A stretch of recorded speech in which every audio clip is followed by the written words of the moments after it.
Welcome to Sex and Care. Welcome. My name is Bartleby Ross. Yves Monique. And we have got a subject for you today. One of our favorite subjects. Yes, it's grooming. Grooming. And who is grooming down there? That's the question that we're going to explore.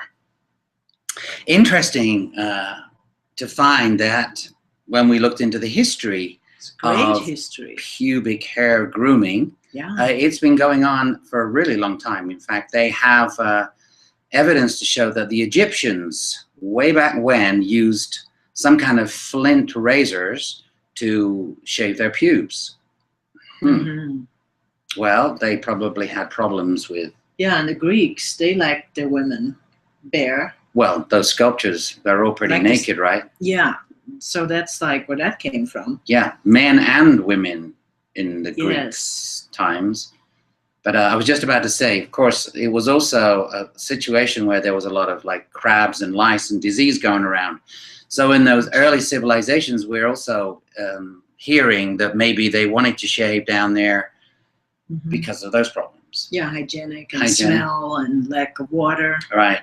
And throughout history, there's evidence that that shaving has been happening in the Middle Ages, for example. There is some fascinating information that they made wigs called merkins. Anybody who knows your Shakespeare, Mr. Shakespeare loved innuendo and would reference the merkin in a number of his plays. The merkin was actually a toupee. It was a wig that was worn over your pubic area and often used by prostitutes. And they would shave because of disease or lice and crabs or whatever, and then they would cover up with a toupee, with a merkin, so that they would appear basically to be normal, because it was expected that you would have pubes down there. Yeah, and then amongst the high-class people in Great Britain in the 19th century, Victorian time, that was a habit to shave some pubic hair of your lover and keep it in a box and store it, and that was... Yes, isn't there a famous... There's a famous guy. An English king, of course. King George the English Fourth kings, or something. Yeah, you have to watch out for those English kings. Yes, it's in a museum somewhere in Scotland, apparently. They have got his pubic hairs of his lover. Yeah. Yeah, he kept it. Well, that's a whole other fetish. Yeah, and then it seems that, well, you know, I was very much... product of the 60s and 70s when my first sexual experiences in Europe, where I was living, was masses of pubic hair, masses of underarm hair in the women that I was with, and you know, just masses of pubic hair, and even with the hippie era and the going Mr. and Mrs. Natural, it was like a whole thing of like, you just did not shave, you did not cut anything, you grew every part of your body hair on your head and your pubes, on your arms. Guys had long beards. Whoa. Hairy times. It was a very hairy, they were hairy times. Yes. Then there was a change. I mean, there started to be some fashion changes, and seemingly with the appearance of the bikini. The bikini now, you know, photographs of models or whatever in bikinis, or even just going to the plane or going to the beach.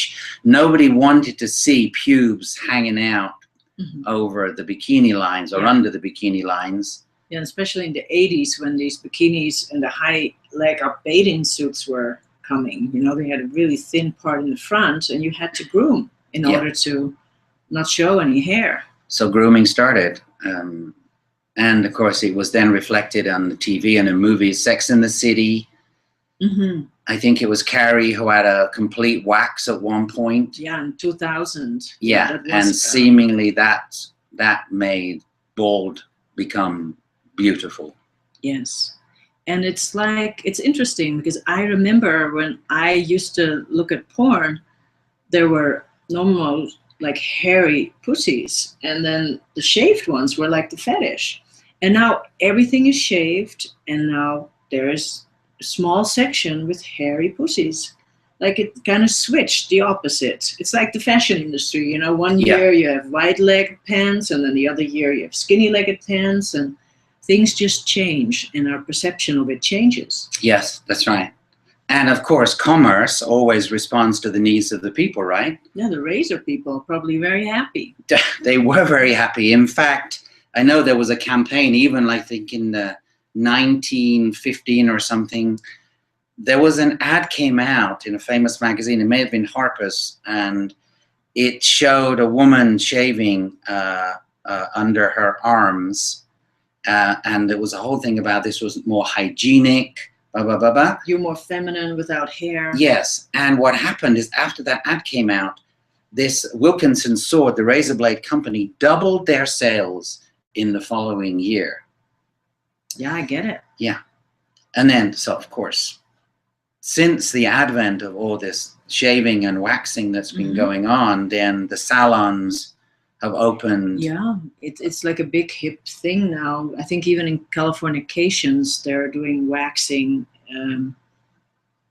It's just The TV show, right? Too. Yeah, the television show. You know, it is a very hip, ongoing topic about grooming, and especially for men. Mm-hmm. Women grooming has been like, when I grew up in Europe, we didn't groom. I wasn't taught about grooming, and so then I was went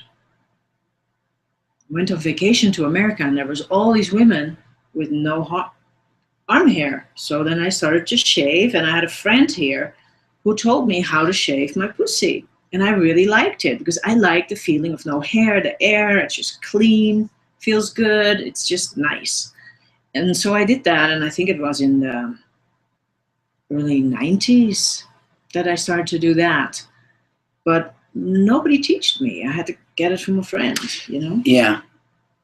I have to say, I love the women that I'm with to be really shaved, waxed, clean. Mm-hmm. And I don't know, I mean, it's been a long time since I was with anyone that had a lot of hair, but I can't, at this point, I can't imagine being with anyone that has a lot of hair. So because this is all you knew for years, and now it's something that you're not so pleased about anymore. So that's interesting. Yeah, that's very interesting, and it is like a cultural thing, and right. And then and the men want their women to be nicely groomed and shaved, and you can shave and you go in the shower and put your leg up, you do this side and that side, and you bend over, do the butt, and then you go and be with your man, and there's this wild growth there. Because a lot of men, maybe younger men, are really good at it, because they're more hip and they're more busy with that. But the older men sometimes are not very well groomed. I know, there's still a bit of a caveman mentality there, isn't there? Yeah, like it doesn't matter, but it does. Yes, okay, so what's going on? I mean, I think as men, okay, we take care of our hair, we shave here. I know for myself, it took me, as a young man, I certainly didn't shave any further down than my neck at that point. Uh-huh. But then at some point I decided I don't exactly have a proliferation of hair on my chest, but what little there was embarrassingly patchy. So I started shaving that. And actually I love shaving my body. And then I decided that, yes, it was appropriate to shave under my arms because, well, they kind of smelled less and it felt better. Yeah, it feels good. Yeah, pretty easy in the shower to do that. Well, then a few years, and okay, I wasn't shaving down there at this point, but about 5 years ago, 6 years ago, I had a surgery, a hernia surgery, and I had to shave everything down there to kind of prepare for the surgery. And it was a massive turn on to do that. Wow. Yeah, I loved it. It's I was great. like, and it looked kind of cool. Yeah, it looks much nicer, and it's very fun to do too. If you have a hard time getting your man to groom, just go do it. Help him out. I enjoy grooming my boyfriend. It's very fun. I'm looking forward to that. I hadn't thought of having someone else shave. Yeah, there, it can be but part of foreplay. I think yeah, it's like interesting and fun, and what I like is like we all take care. And we change constantly our appearance. But we don't change our appearance in our pubic area. Right. We have all the same and change it up. I change. Sometimes I make a landing strip, and then I make a triangle, a little short, and don't like to shave it all off because it feels like a little nude. I like a little bit of hair, and nice to change it up once in a while. But change your look down there as you do up here. You know, and it feels really good, and you feel really sexy when you're doing it, and after you kind of feel like you're prepared. Yeah, you feel good, right? Yeah, I feel great. And you know, if you're just freshly shaved and groomed, and then somebody gives you oral sex, it's fantastic. It feels so much nicer. There's so much more sensation. There is a lot of more sensation. There's more sensation when the hair is gone, so it feels actually great. Right. And you know what I like is you're caring for yourself, and because you shave, which, okay, it's a little tricky. You know, there's a lot of contours to get around for a guy. Yeah, be careful. Yeah, you need to get good creams, and you want sharp razor, and, you know, really take care of it. But then you need to get, and this is something that maybe guys are not so good at either, is you need to get the right, like, after shaving lotions, and then you kind of give yourself a nice little massage also.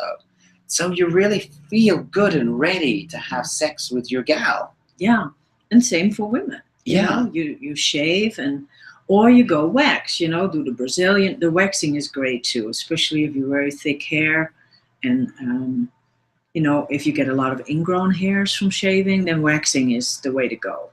And you go once a month or once every 3 weeks. And you can get a Brazilian, you get, you know, what about bleaching? That's part of it too, huh? Yeah. Bleaching, I've never done that, but I know it's, for some people, a very good thing that they like to do, and it helps them feel good about themselves. But I also want to say, you know, every person looks different. Every vagina is different. Every pussy has its own look, its own way. Don't compare yourself with what is out in porn, you know, because we all look different, and every shape and size of it, there's nothing wrong with that. You know, just don't feel bad about your pussy. Yeah, I mean, one thing that I do like is that if the woman is waxed or shaved, then you can really see the contours of her pussy and the beauty of it. Whereas if it's hidden behind the bush, behind the hair, you don't quite get to see it. You know, it's kind of like a little bit back there. But I do want to talk about this waxing thing for guys, because there is a whole new wave. There's a new wave of salons coming out where guys can get waxed. I haven't done that yet, and I'm a little bit like, oh, whoa. Yeah, it's pretty painful, you know, but short, it's like, and then it's done. Yeah. And you get them about 100. You know, if you do a whole body wax, that's quite a lot of pulling. And it's intense. Yeah, but it is a movement that is happening, and there are salons opening all over the country. In fact, we were just talking earlier today where we would love to open a salon, right, to wax guys and women too. The wave of the future, and I'm going to give it a try, and I'll be letting you know about that. Yeah. So yeah, keep grooming, keep exploring, keep putting it in your sexuality, and make it part of it. Make it part of foreplay, make it part of something fun to do in the shower with your partner. You know, you shave each other and then have nice sex in the shower, or whatever, how you do it. Yeah, absolutely. You know, one of our favorite people is Emily Morse, and Emily has a radio show and a podcast. You know, check in with her if you're into any of these topics we talk about. Emily covers a number of them too. She had a call in from women about men's grooming and hygiene.